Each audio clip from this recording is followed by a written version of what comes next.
In the great hall of the Justice League, there are assembled the world's 4 greatest heroes, created from the cosmic legends of the universe. Their mission, to fight injustice, to right that which is wrong, and to serve all mankind. We're back! Hello everybody, welcome once again to Spinner Rack. Today we have a very special episode for you. We're going to be talking about Vikings, one of the hottest TV shows out there.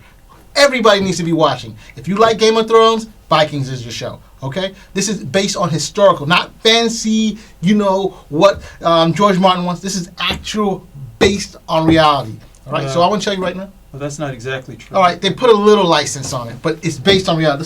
So we're going to start talking about We're going to talk about episode 1 of season 4. Of course, with me is my trusty guy, Cal himself. Cal, give a shout out to our fans out there. He's wrong. The main character, Ragnar Lothbrok, has never been historically authenticated. Everybody else, yeah, but not him. Anyway. But people claim him, so we'll go into this now. That's a whole nother thing. That's another episode where we'll go over. So, hit it up. You want to set this down for us? What do you think about the episode? What do you think about the beginning of Well, Vikings? I'm glad we're actually doing Vikings. Okay, we do a whole bunch of stuff, and, you know, most of it's comic book related. So this is actually... Vikings was, for me, a very big surprise. I saw the ads for it, History Channel, and I thought it was cool that the History Channel was actually, was broadening their slate, not just talking about Hitler and World War II all of the time, but actually wanted to do something.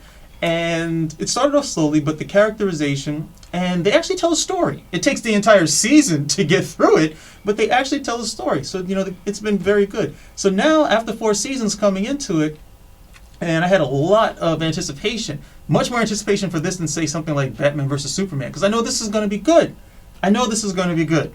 Right? So you have that first episode, and everybody's in play, but who's the character that you always want to pay attention to? Ragnar Lothbrok. That's a guy who you never know exactly what he's thinking. The actor does such a good job with the portrayal of him. He's so enigmatic in terms of how he goes about doing everything. Okay? And then, of course, if you saw any of the trailers leading up to this, we all know that Ragnar's probably going to buy it this season. He's probably going to meet his fate this season as well. But didn't they say that last season? No. If you saw the trailers, and if you know the history, we know that Ragnar dies, okay, by what? He's thrown in a pit of snakes, okay, and that's how he's actually killed. And of course we saw the trailers and we saw the snakes surrounding him, so there's a good chance this may be it. Now wait, I have to interject there, my dear friend, but we all know that he is probably the most charismatic character on the show, the actor. What's his name? Fimmel or something like that? I'm not 100% sure. But No, not Floki. We're talking about Ragnar. Yeah. And so Ragnar, I doubt that's going to happen. But he's got to die. He's got to die, but doesn't have to die now. There's a lot of characters that got to die in many shows, but they don't die now. The good thing about Vikings is that the story, Ragnar's story is very interesting because he's presented to us, but his son, Bjorn, is actually he's even a more expansive figure than Ragnar. So you can do another 4 seasons just based with Bjorn. If you want to go that way, then we should look at his sons Ube and his sons Ivar the Boneless. I mean, those are going to be big stories. But let's get back to this story. There's potential with some of these things too. But I agree with you. Control freak. But listen, let's start off with the beginning of the episode. What do you think about that? I thought it was pretty interesting when it started with Ragnar trying to get into Valhalla and the doors closed on him. In the beginning, we all think that he's asleep or dead. He's not going to come back to life. Or he won't make it. And there it is. What do you think about that? I mean, look, it was a good opening. That part right over there was a good opening. I thought it contradicted a lot of the stuff we got in the 3rd season where he wanted to be baptized because he said, look, he wants to meet his friend Athelstan again. So he wants to be baptized so he has a chance to get into heaven. And that's kind of been put to the side for, the Viking, well, hey, but I totally agree. You're in your last dying breath or whatever, and you think you're going to die. What do you think? You're going to think of something most comfortable to you. And what comes to you? Valhalla. So that proves to you, wait a second, this is probably the way to go. Right. Now, I have to disagree with them killing Athelstan, I thought he was a pretty interesting character that should have been part of the show. Now it's time to go. No, I disagree. I mean, because if I you could don't not think of one reason to keep him alive. It was time to go. No. I like the character, but when they killed him, I was thinking, okay, what more can you do with this character at this point? He was torn between two religions. He's Floki's. He's Floki's. He's the opposite of Floki. You know what I'm trying to say? Floki is a diehard. What do you call people in that? Zealot, Norse zealot. You know, he believes in his stuff 100%. There's no wavering. Mm-hmm. But on the other hand, you have Athelstan, who's learned both ways, and he sees the good and bad of both cultures. You know, even their religions. Yeah, I mean, he reaffirms himself as a Christian before he dies. He does reaffirm himself as a Christian, but he doesn't denigrate them for what they are. You know what I'm trying to say? But that's what Christianity's supposed to do anyway. Okay, no. You're not supposed to denigrate other religions. You're supposed to respect. In the time period that they're in, others are denigrating them. You know what I'm trying to say? And I think that this shows, you know, a growth in him. You know, where he's a Christian, but he was able to. What was he going to do? I mean, this is a little bit off from what we started with, but there's really nothing more for him to do. He's gone full circle. And if you had kept him on, the only thing that you could have probably developed more of the friendship with him and Ragnar. But to be honest, it wasn't until they killed him that I realized that Ragnar considered him such a close and dear friend. He was like, no, you're the only person I can really trust. And it's I can't trust Floki. I can't trust Rollo. Okay, everybody over here, they're all power hungry. You're the only person with me because you want to be with me.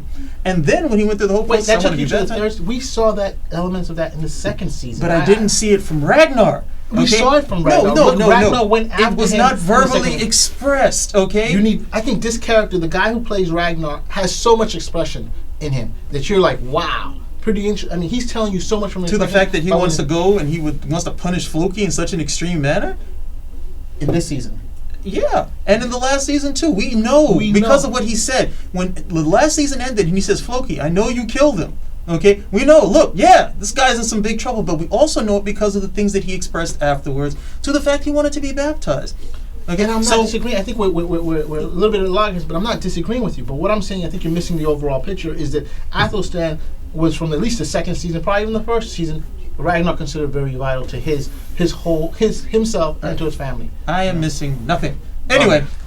So then we have to agree. So we have the opening. He doesn't get into Valhalla. We know he's not getting into Valhalla because he's got at least one more season in him. But hold on, we're missing one key part. Who brings him back? Floki. It was Floki's rune. Don't you remember the very beginning? That is true. Floki's rune. So I mean, here and the punishment that is meted out to him by Bjorn, where he's tied as a prisoner. Mm-hmm. You know, is he knew what he was doing. I think he said in the episode that he knew this was necessarily the right thing to do. But I mean, not necessarily he should be doing it, but this is the right thing to do. And he saved Ragnar. You know? And one thing occurs that our man Ragnar himself said when he found out that Floki was I guess in prison. What do you call it when you put someone on the stake? Imprisoned? Yeah. He's basically in prison. He's like, I know about him already. I know what he did to Athelstan. You know, but now that you've done this, basically you forced my hand. Yeah. But that's Ragnar. Ragnar's this enigmatic guy. You never know exactly what he's thinking, what his plans are, okay? And then when they do come out, it's like, okay, that's what all of this stuff was about. I'm sorry I can't remember the actor's name right now, but he plays that character. He's played that character to the hilt, and I've really enjoyed it. Then you go a little bit further, we get to see Rollo. Rollo is a bitch ass punk. Disagree. Okay. Rollo is a Viking. Rollo is a bitch. I have never seen such a jealous bitch before in my life. Older brother who deserved to be at the top where he should. He's killing his own people. The second he gets a little bit of support him. You know who Rollo is? Rollo is your friend who gets his first taste from some girl, and now you can't hang out anymore. He's like, no, I'm sorry, man. I gotta go, because he is so whooped off that first taste. You can't see him anymore. Well, what do we get? What do I get? He's killing his own people. As we can see in the show. But if Rollo is a punk ass bitch, Lagertha is a vicious punk at that. I couldn't believe that. She had nothing to do with setting that whole thing up. She didn't even know what was going on. The other guy comes over to, and then she's like, wait a second, I should have done this. I was like, I don't believe this. You're going to emasculate this dude now, and the blood is on her face. I was just like, oh! I think there was a lot of foreshadowing when you saw the blood on her face while she was emasculating the guy. Foreshadowing of what? That Calvin needs to watch out. Oh yeah. I don't think I'd be comfortable with. Hey, yeah, we're gonna share power with some woman who's gonna be emasculating dudes. Yeah, but actually, I was a little turned on. But Okay, but up until she cut, I was a little turned on because she's hot. Drop the drawers. I was like, okay, I can drop the drawers and grab me. Okay, that's no problem. Look, but once the knife is there, it's kind of like, oh, it's yeah. So you're covering a lot of things. So Rolo. So you want to talk about Rolo? Let's talk about Rolo. All Bitch ass punk. Rolo's character, as we've seen through the series, has gone through ups and downs. Basically, he was the older brother at the very beginning of the whole series to his younger brother, right? And as the older brother, you're supposed to be in charge, but his younger brother has visions. He visions from the gods, basically, and basically goes and makes successful voyages and Vikings, or well, that's what Viking, to go Viking, and he's been very successful. He's basically now a king, And so Rolo, of course, naturally is a little jealous. What do you expect? But when I see Rolo, I see more of a Viking than I actually see Ragnar. Don't get me wrong, I love Ragnar's character, but I see more. He's more the Viking, while Ragnar is more the, like you said, the enigmatic figure who he's not necessarily the man of his time because he's playing like chess with everybody else. Yeah, but that's why Rolo kept coming up second, because Rolo is just a Viking. Ragnar is king material. There's a big difference. But but I'm saying not all the kings play the same way as Ragnar. The only guy I think is close to him. I say he plays the same, but he's king material. Rolo has to be Ragnar went and took what he wanted. Ragnar said, no, I'm going to go out, I'm going to defy the Earl, and I'm going to go out and see what's out there. That's what made him different. Rolo, okay, he's like Rolo. Rolo's just rolling along, okay? He's falling into it, and then he's jealous about it. No, I disagree. Rolo's Rolo, jelly, man. I think Rolo is a pretty interesting character because even through all this, he's trying to make a way through his own life. That's because you like your characters seditious, treacherous, and treasonous. Okay? Totally disagree. He's like the Game of Thrones. He's the Game of Thrones character on there. He's like, I still couldn't believe that he went and killed his own people. There were definitely not all of them. Those are the ones who were not. The other half, the other half weren't supporting him. I'm not 100% certain because I was looking at it and I was like, if these are all of your people, that means you're effectively alone there. And then we go to the next episode and he's showing out. Look, these are things you can do. So when they come with the ships, okay, this is how we beat them. You can't even speak the language. You're married to a woman who won't put out, and she's at best of 6. Okay, so what a bitch-ass punk, Rolo. Hey, no offense to the actor, he's doing a good job of playing a bitch-ass punk, but Rolo is a bitch-ass punk. No, see, that's a punk. I think you're knocking Rolo way too much. Oh, no, Rolo is that guy, when you get into a fight with him, and you beat him, he goes back home, he gets a gun, and he gets 17 of his friends to come and fight you later because he can't take it. He's not a coward where he's just going to run, or even a real dude. He's a punk. He's a smart dude, okay? And he's an opportunist. That's the best. That's the worst we can say about him. Okay, big business. So, what else in this episode that you thought was pretty interesting? Well, overall, I thought this was a great entry, okay, for this season. I agree 100%. I have to admit, though, if you have not been following Vikings for the last 3 seasons, I don't know how well this is going to bring you in with the fourth one. There's a lot of different characters going on. A lot of things happening. A lot of storyline, a lot of different characters. But if you have been following like we have, you've been following faithfully. Yes, faithfully. Yes. Apple stand. Apple stand. If you have been following faithfully, then this is very rewarding. Okay, and the best thing about Vikings, the best reward, if you followed that first season, it was too short. It was too short. It's gotten longer. We've gotten more episodes as we've come across. All the characters really fit, and even Rolo. Even Rolo, he has his place. Even the bitch-ass punk. We need bitch-ass punks because they do treacherous stuff, and without that, we don't have not necessarily the complexity, but we don't have the suspense and always having to look over our shoulder with all these power plays that seem to come in when we're dealing with things like kingship and power, and not necessarily. I'm sorry, not power, but kingship and these shifts that want to come when people are stratified and then they move from one level to the next, as we saw with Ragnar. But yeah, I mean, that first episode was so on point. We know we're dealing with 2 different countries now. We're going to get to see Wessex, which if you're a fan of The Last Kingdom, that's where it is, baby. That's where it is. You understand how important Wessex is. Okay, you understand how important Wessex is because that's really the last place in England that was able to hold off the Vikings. That's what became the Kingdom of England afterwards. Yeah, that was it. Without Wessex, okay. So when you're looking at Wessex and all that history unfolding, it's really good. If you're a history buff, and both of us are history buffs. Okay, we are history buffs. So if you're a history buff, it's really nice to see this played out, and it's lovely to see it played out in a manner that is as close to the story as possible. Now, of course, they take liberties. We know they take liberties. The biggest liberty to watch. What do you expect? The biggest liberty is to be honest, Ragnar Lothbrok, because they've never been able to authenticate him. It doesn't have to be. He's like semi. He's like semi-legendary. No, he is a legend. He's like King Arthur for the Vikings, to be quite honest. Yeah, but there are a lot of people claim that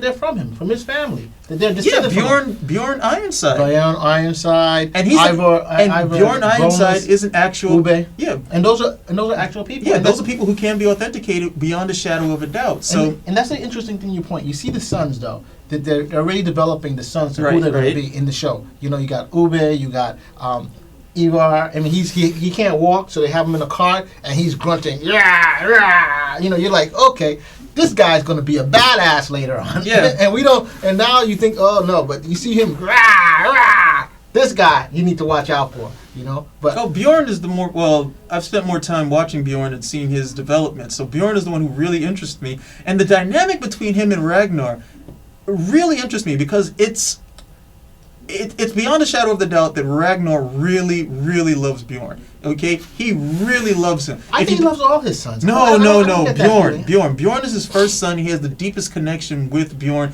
and Bjorn is also his son by Lagertha. Okay, so that's a totally different dynamic right over there. And Bjorn was taken from him. Okay, well, not taken from him. No, he left with his mother. Bjorn left. Okay, so Bjorn still looks at his father. He loves and idolizes his father on the same level. Okay, and his father's name is so big, and Bjorn is so ambitious. He wants to be able to come and have a standing with that name.